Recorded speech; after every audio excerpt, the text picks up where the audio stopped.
Welcome, future doctors, to another episode of the Future Minority Doctor podcast with Dr. Zulma and Marina, where we bring you conversations to empower and inspire you to contribute to your community and the world by becoming a doctor. Hello, future doctors. Thanks again for joining us and all of the support we have been getting from all of our listeners. Today, I wanted to devote this episode to a question that I get asked frequently from high school students. When I go to college, should I stay home or should I move away? I think this question probably will apply also to any transfer student. Now, this is a loaded question because there are several factors to consider. I hope today we can address some of these factors and hopefully provide some sort of direction as to which choice is best for you. Let us break it down by scenario as we try to address some things to consider. I will go over some benefits of living at home first and then go over disadvantages. But before I start, Dr. Marina, you actually went quite a ways from home when you went away to college. Can you tell everyone how you made that decision instead of staying home? Sure. So I did go somewhat far away for college. It was about 400 miles from home. It was about a 6-hour drive from Southern California, where my parents were, to Northern California, where I was going to college. And it's not a super long distance, but it's definitely far enough that you can't just drive there without planning and thinking about it and making a trip out of it. I was really conflicted about leaving home. On the one hand, I really wanted to escape my crowded house with 4 brothers that were a bit loud and annoying at times. And I also wanted to go out and explore the world and develop a sense of independence. On the other hand, I felt pressure from my parents to stay closer to home because it would be less expensive. And of course, they loved me and they had a hard time letting go. They were also afraid of letting their only daughter go and live 400 miles away on her own. If I'm honest, I was also afraid of being on my own for the first time in my life. I think I ultimately chose to leave home because I knew I wanted a better future for myself than my parents had been able to have for themselves. And I needed to aim high and take the opportunity I had in order to help myself succeed. I also knew that if I stayed home, it would be difficult to really focus on my studies because there would be more distractions at home and more expectations for me to help my parents with their work and their housework. It can be hard to focus when you're in a crowded house with 7 people, and that would have been the situation I was in. So in the end, I did make the choice to go to Stanford, to go away for college, and ultimately that was the right choice for me. So now that you've heard what Dr. Marina went through, let's get started and go over the advantages of staying home. So, of course, I would say the most popular one that I hear from students and even parents is the financial piece of it. So first of all, you can get free rent, right, if you stay home. Well, at least most of you. So living at home will definitely save you a lot of money on monthly rent or dorm living expenses. And this can have a pretty significant impact, especially for those that live in a high cost of living areas or their college that they're going to go to is in an area where it's expensive. So this obviously translates to needing less college loans. Then there's the free meals part. Another big spending ticket item, believe it or not, is how much money you actually will spend on food. Living at home will definitely save you a lot of money on groceries and eating out. Again, this also translates into needing less loans for college. This could also, if you think about it, mean that you might even eat healthier if you're at home, since you're not as likely to go through those easy drive-throughs and get a bunch of junk food. So it could technically also make you healthier. But I will say this with a caveat because this varies in each family household. For myself growing up, I didn't have very healthy eating habits in my Mexican family. I actually learned how to eat healthier while I was in college and beyond. Again, this point will be different for each person. So then also, the other benefit of living at home is that you'll have a good support system. There's nothing like coming home every day to a family who loves you unconditionally. Staying home will allow having very good, solid support system. And then the other thing that it'll help with is, it really helps address those feelings of feeling homesick when you move away. Although this feeling is usually transient for most students, it could be very stressful for some other students. And then the other benefit of being at home with your parents is that it allows you and it gives you time as well, I would say, to adjust to the culture shock of when you go to college because it is very different from high school. Dr. Marina, do you feel like you experienced more homesickness or culture shock going to Stanford? And how did you deal with it? I would say more culture shock, but I did experience both homesickness and culture shock. I was homesick, especially in the beginning, the first couple of months. And I think almost every college student goes through this. Everybody feels homesick to some extent. I missed my parents, my mom's cooking, my friends, my home and familiar environment, and sometimes even my annoying brothers. And there was a lot of culture shock too, like I mentioned. There were a lot of students that came from more privileged backgrounds than I did, and I felt like I had to try to pretend to fit in within that environment. But inside, I didn't feel like I always belonged, especially in the beginning. Luckily, I was able to find some friends that came from more humble backgrounds like me, and we helped to encourage each other. Most college campuses are pretty big, so chances are that if you look and you're willing to meet new people, you will find at least a few other students who you have things in common with. Just don't give in to the lie that you don't belong there, because you do. And colleges need people like you. I couldn't have said that better. So, just as Dr. Marina pointed out, just remember it's very normal to get homesick, but usually it's transient just for the first couple of months and then you adapt. And then when you stay home, the other thing too that it'll help with is avoiding distractions. So when you stay home, you're likely to decrease your exposure to distractions and temptations that are in college. Examples of those would be like partying, drinking, or simply just doing a lot of fun stuff instead of studying, which is the reason why you're going to college. Staying home gives you a sense of more control of your environment. So, for example, if you're at home, you may easily be able to create a quiet setting for yourself. Maybe you can turn on and off the TV or music whenever you want. Whereas if you live with a roommate, you really no longer have that control. A roommate may come home late at night and be loud, or even that roommate might have really loud friends and then they invade your communal space. And then the Mm-hmm. roommate might watch TV a lot or play music really loud, which interrupts you from focusing. So, just something else to consider too. And then considering the benefits of being at home. Yeah, I'm glad you mentioned that, because you really have to weigh your own situation. Some people will have more distractions at home, Mhm. and some people will have more distractions in a dorm room. So it depends, like how many people are at home, how many people would there be in a dorm room. If you were in a dorm room, would you have your own private bedroom, or would you be sharing like a big space with a lot of other people? My first year in college, I was just sharing a room with one other person, and she was pretty quiet and reserved. She didn't play loud music, so it worked well for both of us. But every situation is different. Some roommates are pretty rowdy and some are not. And some people at home have like really loud family members, or like they're always blaring music or blaring the TV, or there's always drama. So just consider the situation in your family and your potential colleges. Exactly. And then the other benefit of staying at home is that you avoid the home maintenance, just daily hassles that if you were not living at home that you would have to deal with. So, what does this mean? This means buying groceries and toiletries, cleaning the house, doing dishes, laundry. All these things, believe it or not, take a lot of time. Mm-hmm. So now let's talk about some disadvantages of living at home in which it might be better for you to live on campus or near your college campus. So one, I know I earlier said that having free rent, but this might not be the case for everyone.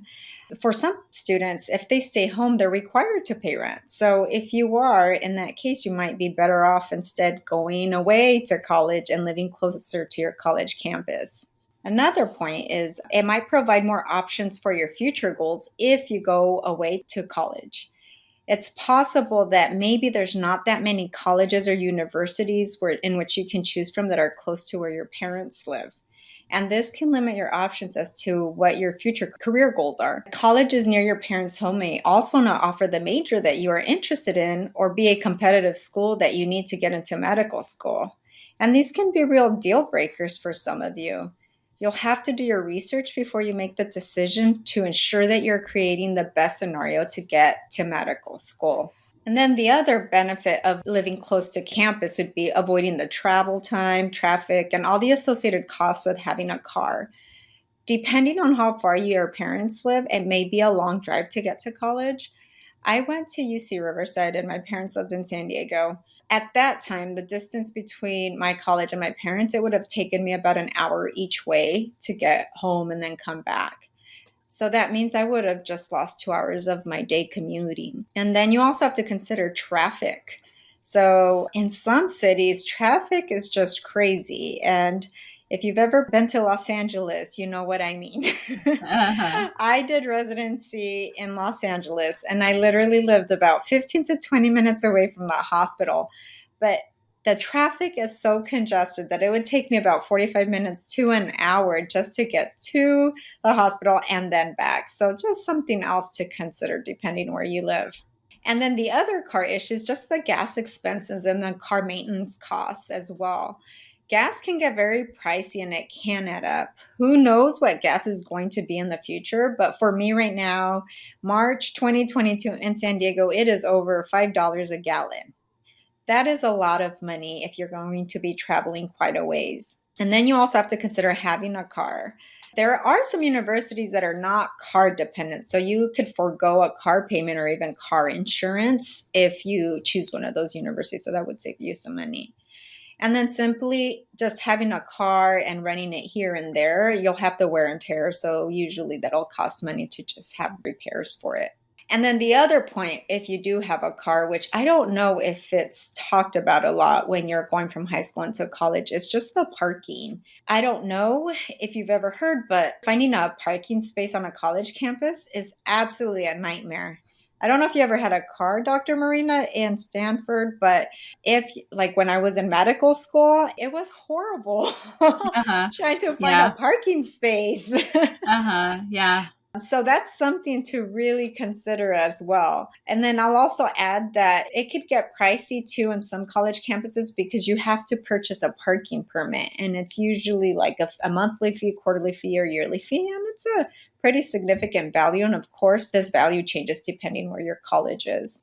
Yeah, those permits can be really expensive, like $500 to $1,000 per semester. It's a lot of money. Yeah, so make sure you do your research there with the colleges of interest, just so you can keep that in mind when you're trying to make your decision. There's also the option of just public transportation wherever you go, but I think another key thing is in some areas, even public transportation can be costly depending where you live.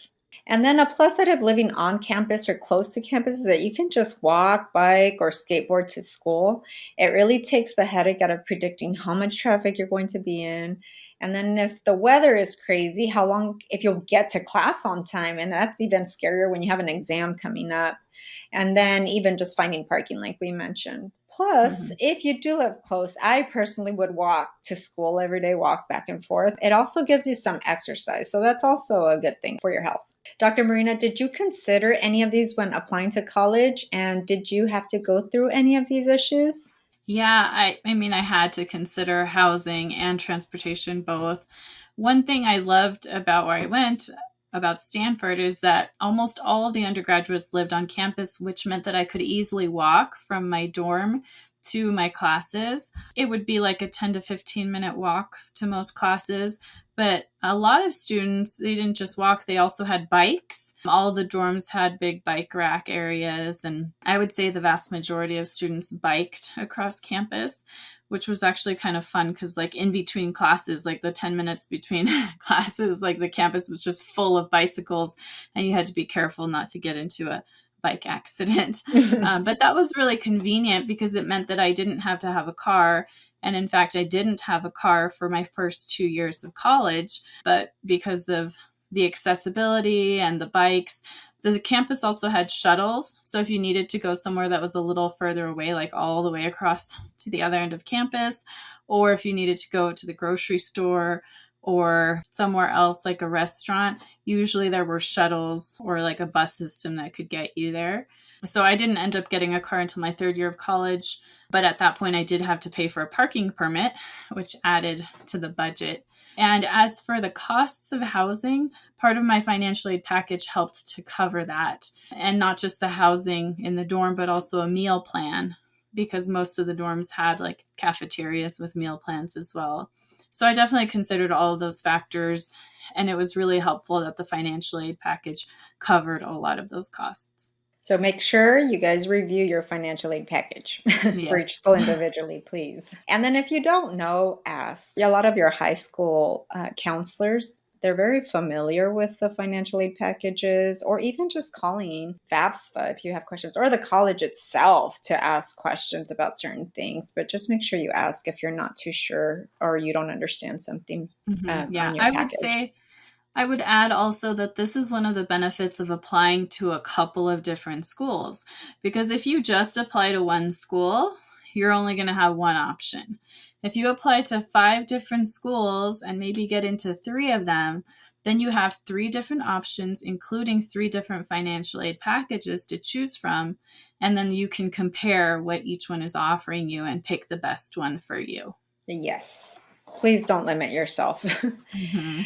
And then another plus side of also living close to campus is just the access you'll have to campus activities and social life as well. So, just by being present near the campus or on campus if you're in the dorms, you find out more about fun college activities. And this really, really helps in letting you build this new community around you and new friendships. It almost becomes a home away from home. And the reality is that proximity is what builds friendships and relationships. I've found that some students and even some friends I had that didn't experience this because they chose to live at home, they didn't create those similar strong, long-lasting college friendships as, the students that do go or even the friends I made. And like I said, the friends that I have today, probably the closest friends that I have today, where we've been involved in each other's weddings, kids' birthdays, and so forth, were the friends that I've met in college or medical school. Plus, if you live quite a ways from your college campus, you likely will not want to participate in any activities because you really don't want to engage in that drive or just the time it takes to get there and then having to drive back. And then I have to say, living close to campus or even on campus is just nice to walk to class and then go home right after. Then I would also be able to sneak a nap in between classes sometimes and then go back. So that was really just nice and helpful. Or if there was a meeting of one of the organizations I was involved in, I'd go home, have dinner, and then go back and then walk back. So it's really convenient. Mm-hmm. And then I think the biggest one of at least for first generation college students is you don't really have to deal with the boundary issues and family expectations. Personally, I feel this one is a big reason why it might be better to go away to college for first generation college students. And I want to define what a first generation college student is because Dr. Marina, I was watching this video with a friend who works with a lot of high school kids, and they're all going to be first generation college students. And they said, when I heard that word, I didn't even know what it was. Uh-huh. So, and I said, we reference to it a lot, but the definition, we've really never talked about it. So you're basically a first generation college student if you're the first in your family to go. If you have some distant uncle, aunt, cousin, you don't even know them, that you're still a first generation college student because there is no one within your home that went to college and can understand what it's like to get to college and the experience of college. So if that is you, that's what you are considered. And being a first generation college student in most cases have parents that don't understand the college expectations, right?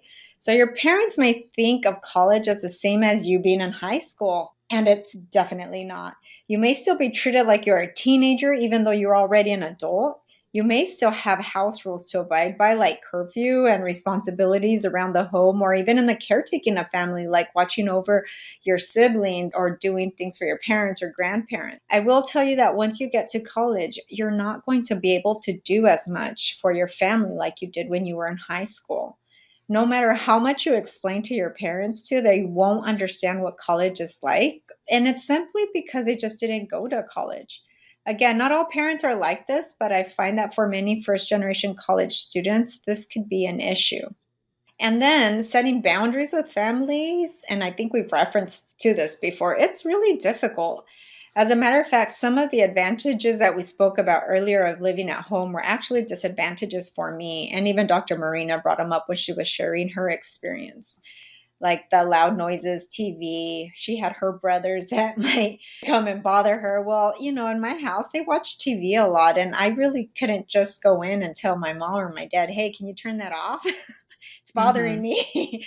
Yep. Especially with my dad, that was not going to go down right. And then family would also constantly visit unannounced. And that I think is very normal for our culture where you have aunts, cousins. They don't necessarily have to say, hey, I'm coming over. They just show up. So that would be a big distraction for me because then if they show up, you're expected to go out there and greet. But like if you're in the middle of midterms, finals, writing a paper that's due tomorrow, you really don't want to pull away from your focus. So that I know this would have been a huge problem. I think we had like a different aunt come over every day and come Uh-huh. visit my mom. So and then managing the household administrative duties for your immediate and your extended family. And this I mean by like paperwork, bills, interpreting if you have parents that don't speak the English language well. This would also take a lot of time out of my own time to study. And the thing is, my parents would sometimes volunteer me to help their friends or other family members without me knowing.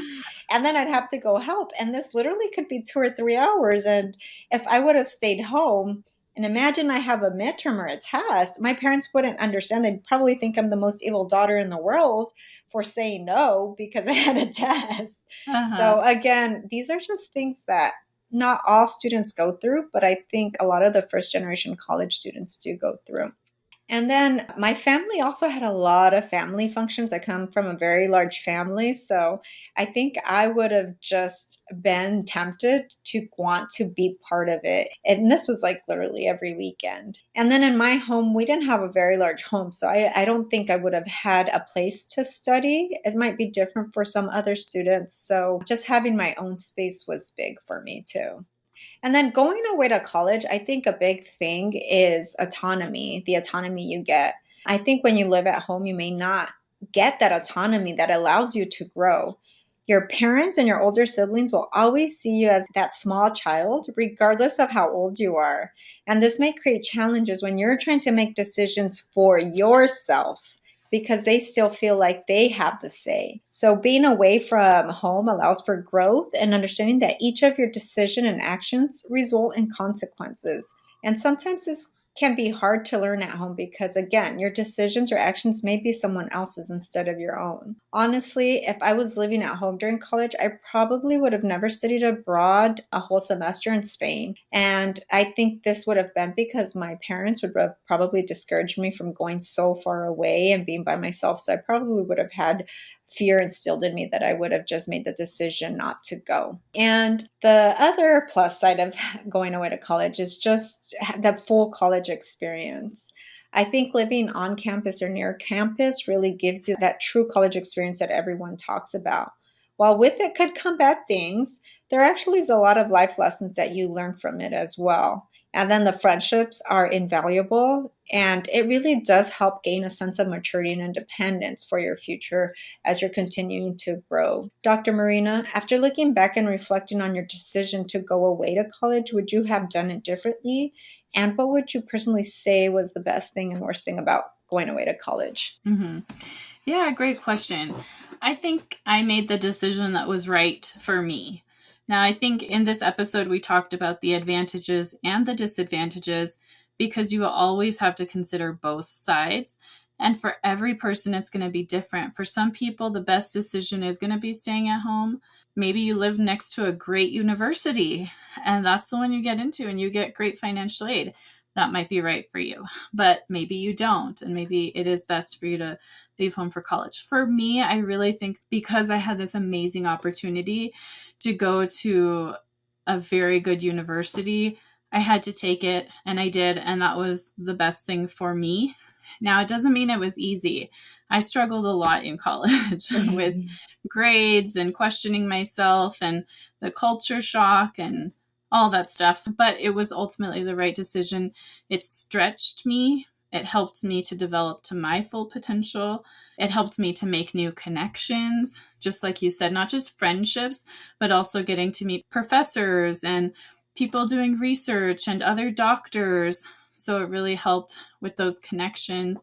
It also, I think, just expanded my worldview in general because I met new people who had different experiences, both from more privileged backgrounds and middle class backgrounds and less privileged backgrounds, all races, ethnicities, different languages, different parts of the world. I had professors that were doing amazing things. They gave me the examples of how to see the world differently. So I really, really valued that part of my college experience. So I think overall, going to Stanford, as challenging as it was worth it. It also really gave me a leg up in applying to medical school because I went to a school with a very good reputation. So even though I struggled and had a slightly lower GPA, the fact that it had a better reputation and was known to have rigorous coursework, it helped me when I was applying. Exactly. And so if you were to go back in time, you would have made the same decision again. Yeah, I think so. Okay. Although I wouldn't want to know what was ahead because there really were some hard times, but overall, looking back, it was totally worth it. Yeah. You wouldn't be where you are today. Exactly. Uh-huh. So I hope you all learned something today as to how to navigate this personal decision. It's a big decision, and there's no right or wrong answer to it as well. You just have to choose what's best for you and your personal situation. Thanks for taking some of your time and listening. Please keep spreading the love for our podcast and the love on our social media sites on Facebook, Instagram, TikTok, and YouTube. We love to hear feedback and questions as well. Peace and love, everyone. Bye.